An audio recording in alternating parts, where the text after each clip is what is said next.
Mawubi Yona, spread the word. Hey, where me a free more? I where me a free more. I'm a damn come way. I'm a damn me a free more. Oh, where me a free more? Yes, Mama de me who can ya kwana me nkobio. Na me se fiase, me ne kama for a train ya me nim and a lawyer kasa.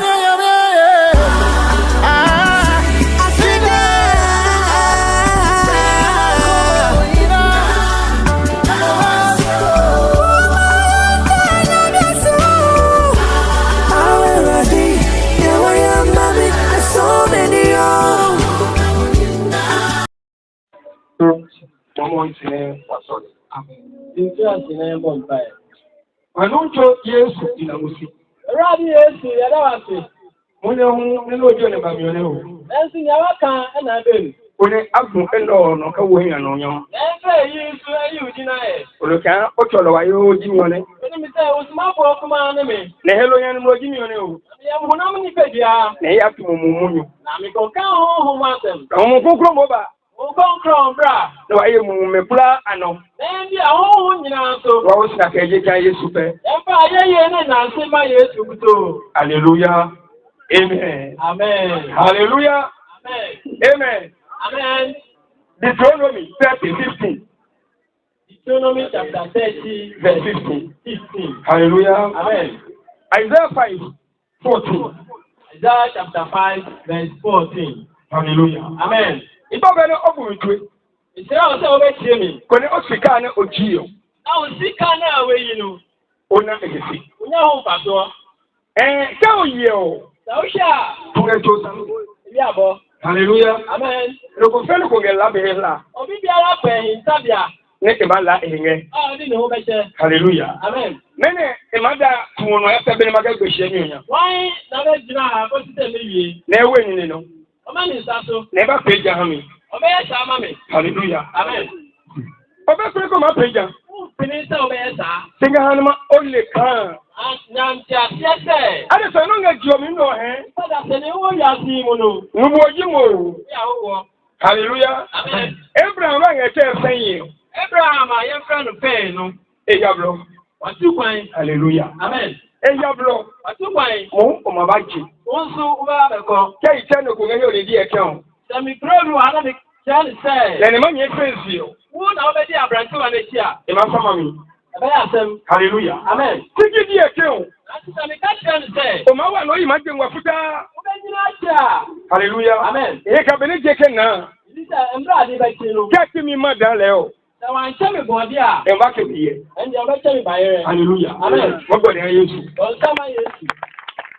No, ma o ye yi to ko ngade sai. Na ngubo kita tiri bobi woni pada se ni o. Oro ni atemu wo ni. Eno na ma be kan show. Ye, kati no ne esuwa de san. Esi ni o do ni pa no. Ma wi.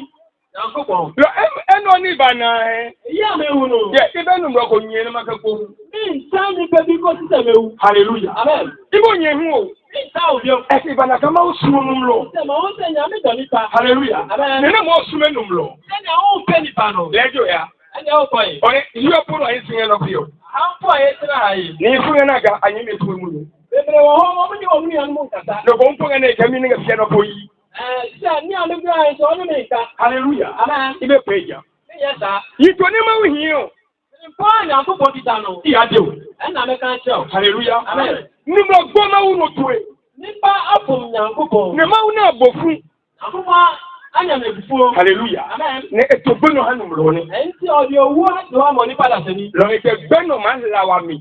Odi owu be ta sita si yemu. Ne ma wu na me sumo ki ayi e kasami. Odi wo ma odo wo nu be ko le nchen. Ne me ne egie me o le o. Ni a ota wo no. E ma wu be ha la. Odi o me ma eja.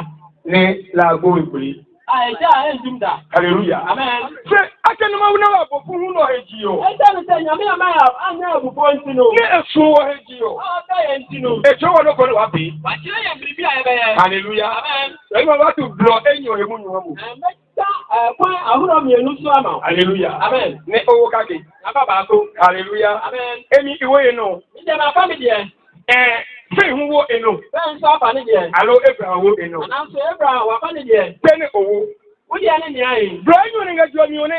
Ẹ̀kọ́ mìíràn náà wọ́n yà sí mu. Kámi ni wọn nà ẹ̀yìn òní o. Sẹ́sẹ́ náà wọ́n náà mìíràn wọ̀ ọ̀dọ̀. Wọ́n nga yíyọ nà ni. Ẹ̀wọ̀ ẹ̀nsá nífa. Wọ́n nga mú nà ni. Ẹ̀nà ẹ̀wọ̀ ẹ̀nsá bẹ́ńkù. Hallelujah. Nando kage daa suya Jesus Christ. Ẹ̀nà ìbàkú jà ọmọ Yéésù. Ne kage daa suya Satan. Ẹ̀nà ìbàkú tún jà ọmọ wò. Gadi bro ne nga chiwa mi òní. Ẹ̀nà ìkọ́ inú ẹ̀wọ̀ yà sí mu. Satan ebro. Ẹ̀wọ̀n sábù kwanu. Jẹ ẹ̀yà ní túmí. Ẹni ẹ̀sùn jùmọ̀dé. Jẹ ẹ̀hìn owó mi. Ní ẹ̀hún ẹ̀kẹ́tìá. Na Yesu ebro. Yéésù di ẹnu. Lẹ́wọ̀n jẹ ẹ̀hìn ní túmí. Ẹnu sọ ní ìwé ìjùmọ̀. Jẹ ẹ̀hìn owó. Ní ìwé ẹ̀kẹ́tìá. Lọ mọ ewo gako. Nyàkúpọ̀ àti ẹ̀fú ọ̀tútù omi. Jẹba gaari adé mu wọlé. Ẹ̀fú tí o ní àmì ìjọba máa yìí. Mínèdè. Ọ̀yẹ́dí kan ní ẹ̀ngá mọ́tò mi o. Hallelujah. Ọ̀yẹ́dí kan ní ẹ̀ngá mọ́tò mi ní ẹ̀ka náà ẹ̀nu. Ìnùwọ̀n ẹ̀ka kan ní ẹ̀jí ìnùwọ̀n ẹ̀ka ẹ̀nu. Wájúkú. Kàdé mi òkè. Múnò. Ìwọ̀n pápá kẹ́yà mi ń fọ̀nyẹ̀ hẹ́mi. Hallelujah. Níwọ̀n ẹ̀ka chiwa mi nù. Ẹ̀wọ́n yà sí mu nù. Pápá kẹ́yà mi. Pápá ẹni bọ̀ ní. Lẹ́mọ̀ wú ẹ̀ka pósí ń ẹ̀jì ọ̀mí ọ̀nà. Ìyàkúpọ̀ ní ọtí ọmọ ẹ̀ ò yà sí mu. Nẹ́gà pósí nù. Ọdí tó wọ̀ nù. Tàbí kun wọ́n yẹn nù yín. Ẹ̀yẹ́ Àkókò. àkókò dìá. Nà kí á gbé yẹn nù yín. Ẹ̀yẹ́ kí wọ́n máa ń dìá. Ṣé nìmìrì àánú? Nà ń sin ní padà sẹ́ni. Hallelujah. Amen. Nìmìrì yẹn nù. Nípa díẹ̀. Nínú bọ̀ ẹ̀ máa bá ní ní máa kẹ́ pósí yìí. Nà nípa bẹ́ẹ̀ bá ní ẹ̀nà àkókò ní ẹ̀kọ́. Ẹ̀ka kẹ́mọ́ káàkiri bìlẹ̀ fún pósí yìí. Ẹ̀ẹ́dì èbúrò tù wà. Ngọ́ máa bá yìí. Àkókò bẹ́ẹ̀ bá hàn. Hallelujah. Amen. Nà káàkiri bìlẹ̀ pósí yìí. Yẹ̀dì wíwà tù wà. Tó máa bá yìí. Àbúrẹ́kì bẹ́ẹ̀ bá hàn. Hallelujah. Amen. Ṣé nínú máa wọ̀ kẹ̀kẹ́ sì fún un? Láti ní ẹ̀yà mi ní tó yìí. Nínú ni máa bá yìí wọlé. Nípa ẹ̀mẹ́ bá hàn. Hallelujah. Amen. Èmi ìyá ẹ̀ kò rí. Bí màmá kọ́mìdà. Hallelujah. Amen. Èyí ni kọ́. Ní ẹ̀ máa fa nù. Ìkọ́ pápá. Papa. Pẹ́ẹ́nù ẹ̀wọ̀ ni. Ní ẹ̀yìn náà dìá. Èké mi ni. Ọ̀sísẹ̀. Èké ń jẹ́ mọ̀ wá mi. Ẹ̀hẹ́. Àlọ́ gbẹ̀nu. Hallelujah. Amen. Gbogbo rẹ̀ máa ń gò. Wọ́n sá mẹ́rin rà dé. Èké yé mi ní ẹ̀jì omi. Àti mi máa wọ̀ yá sí mu. Ẹ̀yìn òní kẹ́ kò fi hàn. Ẹ̀mí náà mi ní ẹ̀tọ́. Pẹ́ẹ́nù.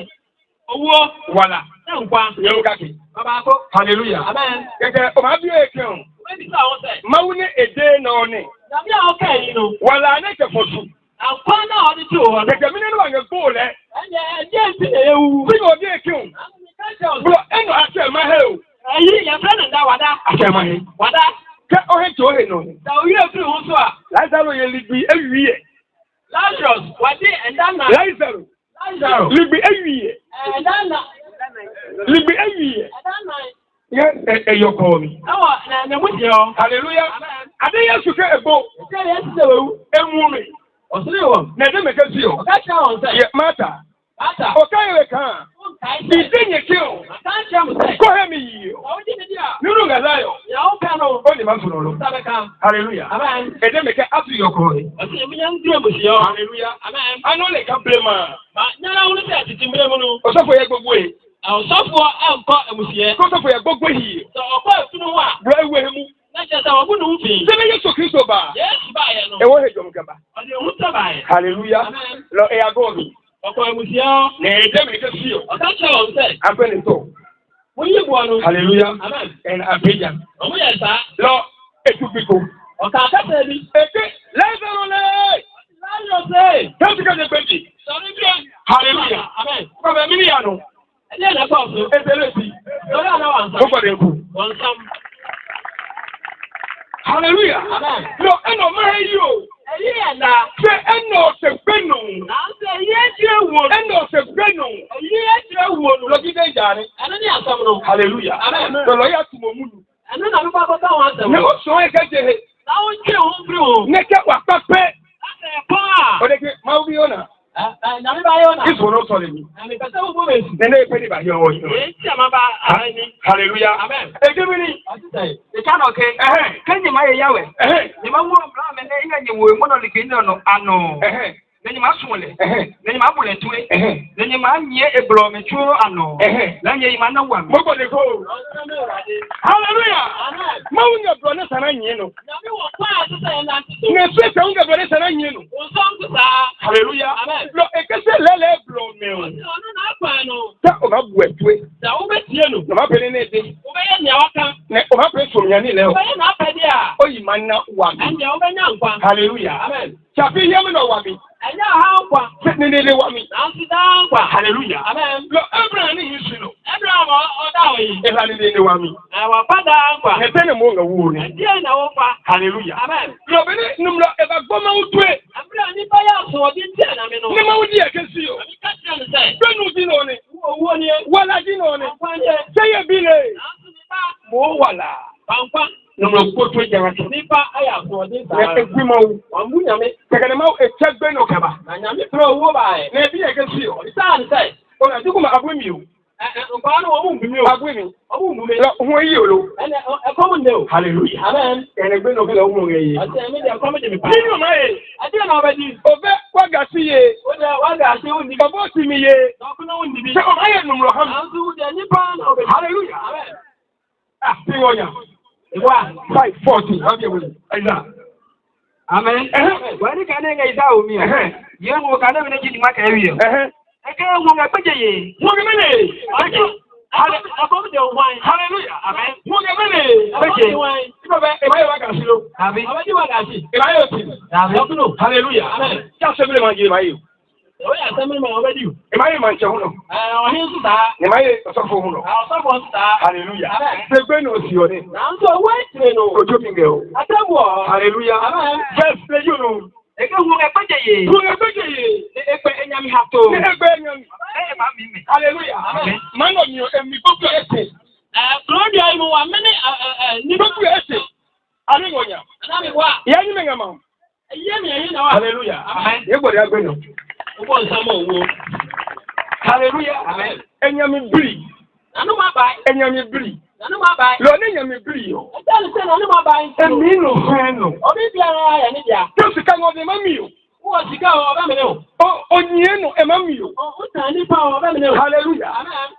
Ke sika ngo de mami yo. Wo sika o ba me ne o. Hallelujah. Amen. Ne ka onye no de mami yo. O ta ni pa nso o ba me ne o. Emi o yafo.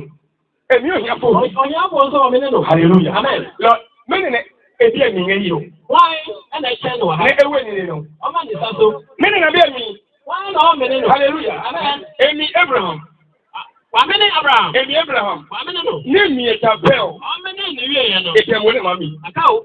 Hallelujah. Amen. Ebi emi wo ne mami. Aka me nso. Lo yin wo de ke gbenu si o. Ka tell so wait me no. Kojo mi nge. Atabu o. Hallelujah. Amen. Lo ebi o. Ate. Keje mu ne ka ya. Ate na re ko no. Mo gbenu. Wo. Wo ne yo. Akwa de o. Lo gbenu de ke mu ne yi. O se ampa. Mo ge mi ye. Akwa de me. E tane ma ye ni. Ate se me didi. Hallelujah. Amen. Ne me ne be nge. Why no o di. Ade sa pe ge ye o. Ibada se ni. Hallelujah. Amen. E teme ni. Enga Jerusalem odo ye o me. Yani guo me ne anga ho pe o tro mi ye sika ketu. Hallelujah. Amen. Oh, say ye bia mi ye. Wa di ni bramu da. Hallelujah. Amen. Say ye bia mi ye. Wa di ni bramu da. Bini kuma o de. Ase obi ni she. Hallelujah. Amen. Emi. Amen no. Hallelujah. Amen. Eti mo mu no. Aka o. Hallelujah. Amen. Na no eji o. Eyi no. Wo e ha mawu. Fa o ma ura de. Wo e ha mawu. Fa o ma ura de. Beni pene o. Se ni ebe ya. Oyi ne enna wa mi. Ti nya kwa. Hallelujah. Amen. Jeremiah 9:20. Hallelujah. Amen. Lo, ne hu nge gbenu ye yo. Ese ni se owo akomi owo nti no. Nge ni la ne mi me o. Ko bi amene no. Ne wo sa ne e pe ni. Asa anu se ya se on sa no. Ye ni ma po no me nge. Ebi a be cha o. Hallelujah. Amen. O ya nu ku wo. O ko kira wo akoko a. O dale. O ta no. Hallelujah. Amen. Lo ka hu nge gbenu ye yo. Komi de owo a. Ne la wo e ma ye numro. A onu se di nipa. Mi la ma bi. Onu se ya o de. E ma da ni numro mi. O be te o. Hallelujah. Amen. Ko bi apostle di tutu. Aya ye gu ayi. Je Africa ko je Africa ba ga he no. Chikoleta bi anti free aba asia. Me ni ma yin siga yo. O se wo de o be da. Hallelujah. Amen. E mi kisa yi ni ma wa fo ni. Me kan ni na me jani. Ne mo ma nyere fi. O su be di meji. Hallelujah. Amen. Sa ne gbenu. E te se owo no. E wo piki si ka ni ni lo me. Anu so ba akwanti se bi anti nipa. Hallelujah. Amen. Lo e ya ma gbo ma no. Wa ko bu ta no so. Nuko to ma me ala. Wa ma yira no. Nuko to ma me la le. Mpeni po na yira no. Hallelujah. Amen. Ale ka gbenu ni ma gbo no. Abi se o mo ni mu se ho. So you put your me ale no ko. Anso mo friend de o mo ni mi ki. Lo ma nga fie nga ma gbo no. O mo na mo ja agro. Hallelujah. Amen. Lo benu ba ye o. Owo ba ye no. Nuko to so na ike ki kolo. O ko ran to no me kum se. Alu ofini. Na no anso mi. Oporo inga mami. Akasifo o. E sare ma po me hu. Asese mi cha onso. Ye ma po me nge. Ahe na ma cha o. Hallelujah. Amen. Ya no ko fe no ko etunya. Iko bi biara da no. Ne e se fle mi yo. Na ne fansi mu no. Ma bu singele joke. Ba ko tawo. Ma ye sa no. Me hwe no keta no so. Ya ni zamana. Sa ko tu sa me hunu. Hallelujah. Te wo si mona. Atan sa me hunu. Te si mona. Asana me hunu. Ni kwanu. Eche no. Hallelujah. Amen. 20. Wani ka ne ke yero mi awo mi o. Inne ka ne mi nyumle nyo. Yeko. Ana mi okay. Ideke. Nye yiyome. Nye bu ya wetwe. Yiyome. Nye ka se la ge hiyo hami. Nye ka se la ge hiyo hami. Unsia njomu wa hama. Hallelujah. Amen. Mo yo fe yo no ni afomi yo. Wo ba bia onim sunu no. Ibi ne so ka o manu. Da yes baba no wo ba je o. Hallelujah. Amen. Nyumule ya mfo be sew. Bari ma de ni de nya fe. E ka ma wo de be ka se ya mfo. Abi sa wan che ni se sia. Lo ka nyumule fo ya nge hiyo pio. Da bari ma go si wa ha. Ko na gugu so ni ma pe ni okra.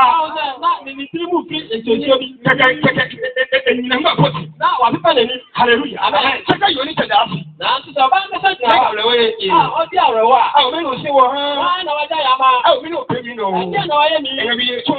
Aye mi ya. O ye ni mi le. Ye ma ta o. Hallelujah. Amen. Lo ba no kuma ni yo me ka su. Ni se me kan che o. Ye ka se me na la ko mo ye mi la. Unsia sana ya che o ko mo di anjo. Se ta ni ko ba. Million. Nye yiyome. Nye bu ya wetwe. Na nye ye emunyome ano. Nye to nye bi yiyome. Komo ye mi. Kenye hwemome. Yalala mi. Yalala mi. Ya. Hallelujah. Amen. Ansede mayoke. E mane wo to mi o. Wala la wa ni la. Mama ile mu wo ju. Hallelujah. Amen. Ati ni ka se yalala mi. Hallelujah. Ni ka se be na ala yala ha. Hallelujah. Aja ka sane ko ma o. Sane ko ma o. Lo ni ka se be na ala yala ha. Hallelujah. Mo na ka o ka se yala. So we to la do ya ka se.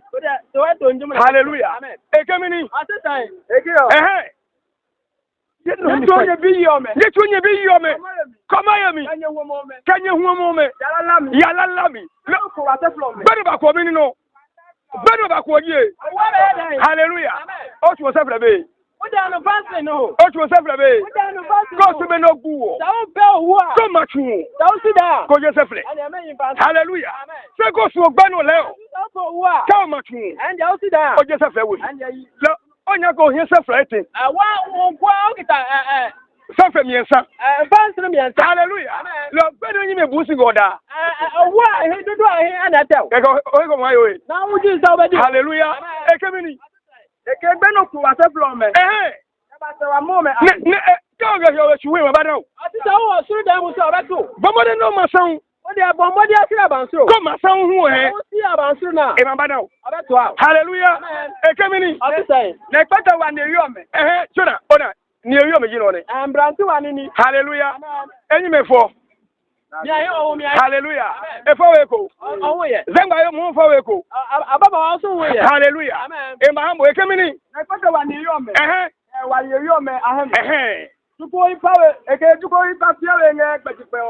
Duku mu ba na kaka nge fiege magbo no.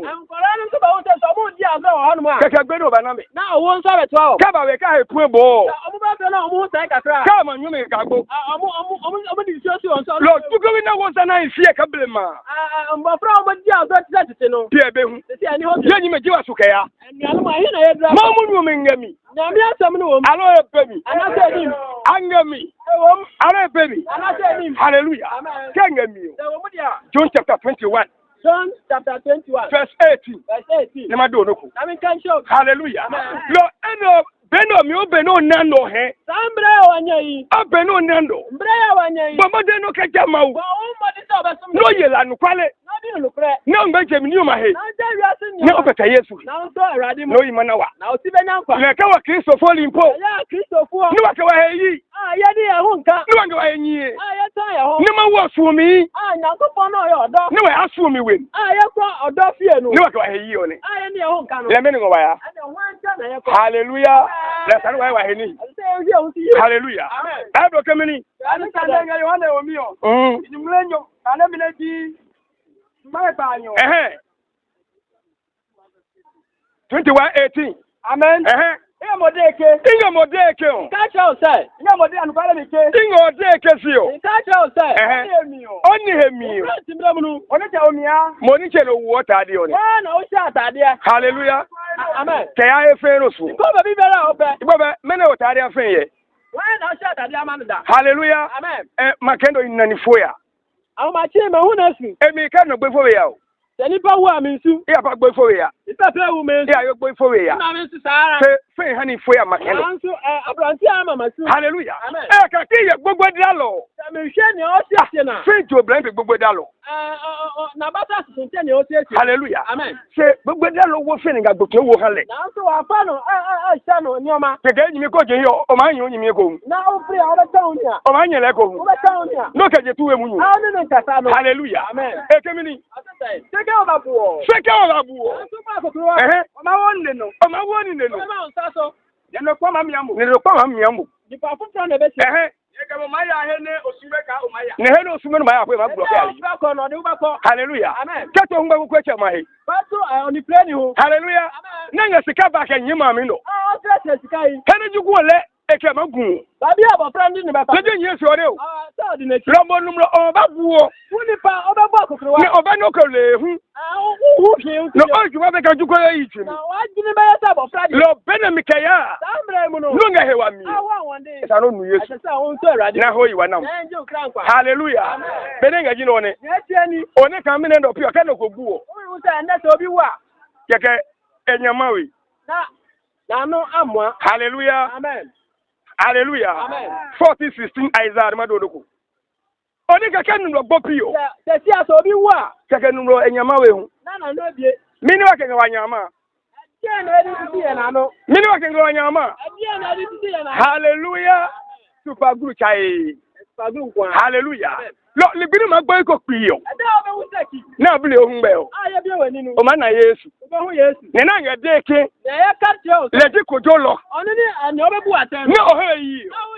Keke ko na ndo ko ne po nya pe o. Da o hu bibi aye onwanwa. O ma po nya gan. Na o be we ninu. Hallelujah. Amen. Lo nya mi gan no ma pa. Wanu ma ba ba no. O je singa pa mo. Wa sha tie. La ka super guru nge nuwe. Aye di super grace so. Hallelujah. Amen. Wa je kemini. Wanu ka ne le za omi o. Nyuma ka ya ka ne ji nyuma ka pa. Eke ni gbogbo we pa anyami hato. Ayi mo ye ga. Hallelujah. Amen. Me ne penyam. Why na ba nanum? Igbabe ka osun. Sa opa. Le o pe ready ho gbe no. And ya krado ma wo. Go pe ready ho gbe no. Sa wo ya krado ma wo. O ka super group akwe. And ya only super group. Hallelujah. Amen. Lo Yesu Kristo wo. Yes no. Nene le re akojo ji yo. Ni o ba go bu ya sia. Na ka wa hiye no wa yi. Ti enji ni ndi no. Enme wa foa. Dan so ni mu. Lo ka je bune ka ya. Sambre ko. Ana le ka branyu ne ngaji yo. Na unu ta ko bi no na. Yesu eblo. Yes akwa. Ka abun samblo. O sambe. Abun san no gbado. O sambe o wo. Yesu no wala. Yes de yan ko. Hallelujah. Ekemini. Eke yo. Amabike. Amabike o. Nene mi meji. Eke nene mi meji yo. Ne ha ne no ye. No ye mi hu. Aye to bi bibli yo. Ani pila ti na o. Nyumo na de ka Yesu wala bi no. Ana papa na bo ni bi Yesu no no ani. Le na mimi eji yo. Anu na wo so ya si no. Na ku fado bu o. Ana ku fado wu ya. Le na mimi eji yo. Anu na wo so ya si no. Ne ni da jo mama bu o. Ana jo mama wu ya. Le na mimi eji yo. Anu na wo so ya si no. Ne jeje bu o. Ana jeje wu ya. Hallelujah. Amen. Alo ne minister be na be bo. Ana wo mo bi bo mo di wo. Hallelujah. Amen. Ne jeje ji yo. Ma be ji. Jeje ko no. Hallelujah. Amen. No no le kan. Na unu se. Da o kwa Yesu.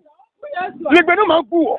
O ma po nya gan. Na wo ba wa num. No ma ile ye. Na wo ba che. Le no ma ka ku yo ne. Anu na unu be che. Hallelujah. Amen. Lo be ne nya gbe munyu ma no. Ambra ye ya se ma ba yi. O munyu ne aduka wo mi. Asem na ye di ase o mu no. Lo atu nya ni. Na ye di ho djuma. Ne ka je mu ne ka ya. Afidare ko no. Onyi mi erinyi o. Na unya ho tan no. O je ngo mi. Uyi free mu. Na ho su suma yi wa na. Na ye di o kan. Hallelujah.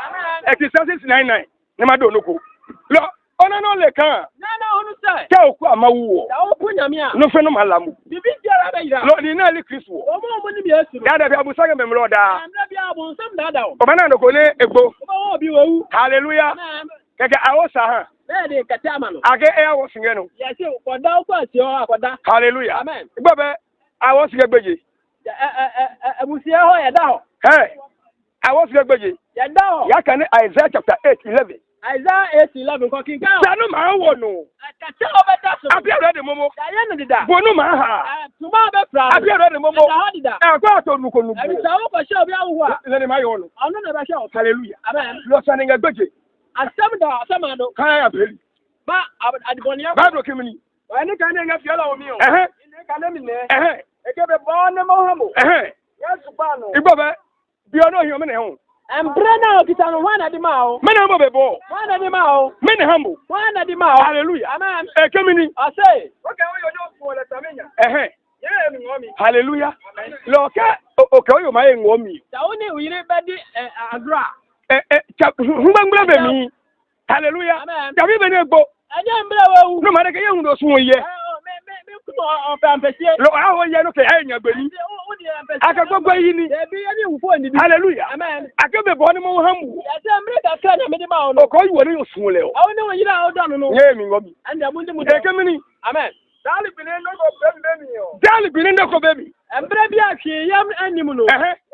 Hallelujah. Amen. Nye ye ni ji o. Wa didi o. Nye ni loko ji o. Wa nya hwe o. Nye ye mi ngomi. Wo di amundi mu da. Femi no you o kesi o. Na se na ma me no say. You mo ya mi o. Oba no hwa, mbere ma no hwa me. You mo ke you o ya wi. Anu se oba no hwa me. Lo person. Anya ntakwankwa. Hallelujah. Amen. Kemini. O te say. Ya ga de metu ni o ge boyo. Eno manaka jemsin to ne. Lo wo ya mi. Wo ya mi. Suko. Mo hu mi. Efuom ko. Jua ya mi.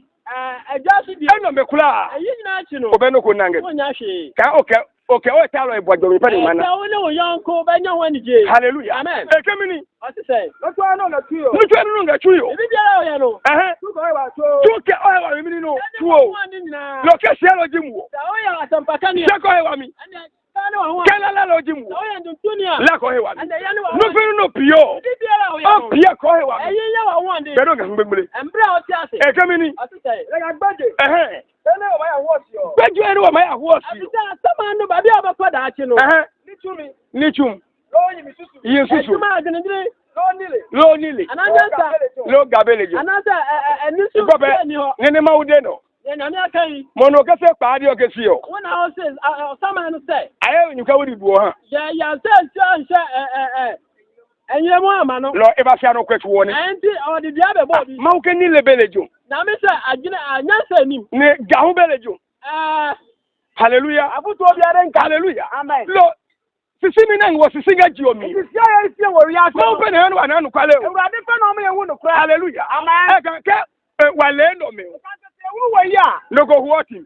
Obi nu adokunu. Gege na egbo. No wewu. Na ha da de se ka hoti. Ni ade da se ma so nko nu adokunu. Gege ka hoti me na wa gege yo. So nko nu adokunu o wa na o medi o. Ale ka de so ma he. Ana sama ntala fo ba so. Kaji kan eblefo tare. Sa na bro sa. Di wa ba henge. Ni no ba so wo. Ka ni ni ke ha leo leo. Sa de mo de ma na. E je zugba no blefo yi. Aya ta ti so ebro. Hallelujah. Amen. Se na lo ya tane. Onu akasa. Beje blefo na ye. Asama du bro fo ebro na wa wu bi. Hallelujah. Amen. Sane wa ye wa heni. Ata wo so wo ye. Ne aka wo mlomi. Na wo ga na da. Hallelujah. Amen. Ko ba gbo.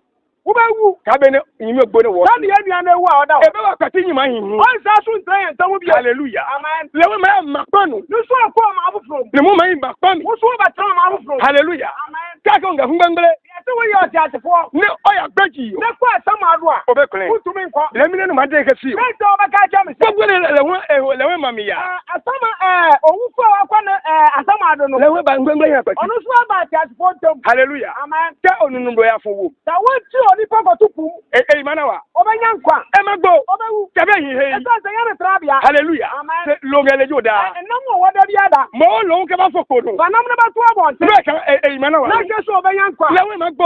So obewu. E ka chabia e mamiji. Esa se yana ni kuro ni abonte. Le wa ga gbogbo ime wa je. Ya wo ewufo omutra. Lo nya ngbengle wa aje. Ni ya wo ati atefo to trabia. Hallelujah. Amen. Lo sisi mine wa ga nye senga ji. Esi se ya ebi o che wo wi ase. Ka ba yesu no. So wo ba Yesu E ba blow you. Oba bia wa dia no. Romana no kwali. Oba unu no kura. Hallelujah. Amen. Fiore ne sen demi.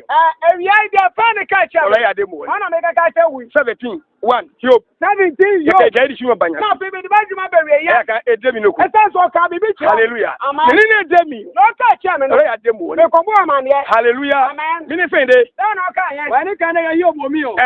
Ijuma pa go kan me di ka ke. Waje ko. Eke yo mi biota. Eke ewala biota. Afena nkomre ni nasa. Hallelujah. Amen. Emi ye no ngewu. Me dia no ho. Enyi nga kacha bobo. Tumi yi kacha nga kan. Hallelujah. Amen. Se enota. Aso no no dia nasa. Hallelujah. Amen. Eke mini. Okay dan. Inyo muwe. Pia wi mumu. Isi anu ba bi osho nsa so hu mi. Ya nu ngbe o de ka no mi. Ya di odi pa mu no sha da ka mu a. O ba nu kutukutu. Ya ba to kutukutu. E ta da hu mi ne ya sa. Hallelujah. Amen. Ne ka e ma e ho anya mi. O pre wo. Chapia we mi jile ju. Ya me tra bia na. Hallelujah. Amen. Lord hear me no. Aha no. Ne mi na mumu nyata. Wo mu nya hu mi no. Me na hin le ju. Ya do mo tra ha. Mo ba wo. Wo su ba ba de. Hallelujah. Amen. Be ne ga jilo ni. Eke mini. Wa so e. Ame no le. Eke pio le o. Ne nga bi mleji yoko. Eke mini ngemle. Isi ada no twa ni bi o. Lo nyeke wa ke fe man si. Fan ya ne ba tra da. Wa ke man si. Ya ne ba tra. Wa ke be si. Ya ne tra bi o. O pio fe nke si o. Esanse fan ne ka cha. Wa ngbe ne ji. Ya nya no ko. Be samu ngemle. Esanse emuche ya ne ke. O bo sima soli. Kata won na me ba pa ya. Yes, wo si da ka je ke ho Ya bie. su mi dia su da ma o. Ninu ki ma ba di o. Ya o ka sa me ka no. Lo idi o ni. Ano na me ka ya. E wo ibri ha ne me ne apete. Ama won na wa so. Ne pe gbe ha ne me ne kwa. Na wa da ni owu ama won na o ma po. Ne ni birum ha ba. Ka o baba no. O wo kra hi. Won tie ya ina ka. E wo si da ka je ke ho Ya bie. su da ma nkwa woni. Mo tumi. E na wa si. Ke je mu ne. Fri na. Ke ana no. Akoda. Amen. Bye. Ma wo mu nyu ji no ni. Ami aso mu ni. Ne ne nga tu yo Na ku. wa so no. Enu. Atie.